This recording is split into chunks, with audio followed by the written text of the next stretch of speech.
ஒரு சிறிய கிராமத்தில் ராமையா என்ற மூதாட்டி இருந்தார். அவருக்கு அதிக சொத்து பணம் எதுவும் இல்லாவிட்டாலும் அவரிடம் இருந்தது தயைமிக்க இதயம். அவர் தினமும் தனது வயல் வேலை முடித்து வீடு திரும்பும்போது தெருவில் பசிகளால் வாடும் நாய்கள் மாடுகளுக்கு உணவு கொடுப்பது வழக்கம்.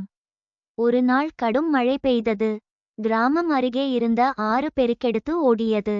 மக்கள் அனைவரும் பயந்து எங்கள் வீடு நீரில் அடித்து செல்லும் என்று அஞ்சினர். அந்த நேரத்தில் ஆற்றங்கரையில் ஒரு சிறு குழந்தை சிக்கிக் கொண்டது. தண்ணீர் வேகமாக பாய்ந்தது. யாரும் அருகே செல்ல துணிந்தில்லை. ஆனால் ராமையா தயங்காமல் தண்ணீரில் குதித்தார். அவர் தனது உயிரையே பணயம் வைத்து அந்த குழந்தையை காப்பாற்றினார். குழந்தையின் பெற்றோர் கண்ணீருடன் சொன்னார்கள், விடப்பெரிது தாத்தா, நீங்க இல்லாம இருந்தா எங்க பிள்ளை உயிரோட இருக்க முடியாது. ராமையா சிரித்துக்கொண்டே சொன்னார், விடப்பெரிது, நாம மனிதர்கள்தான்பா, மற்றவரின் உயிரை காப்பாற்றுவது நம்ம கடமை. தயைதான் உண்மையான மனிதத்துவம்.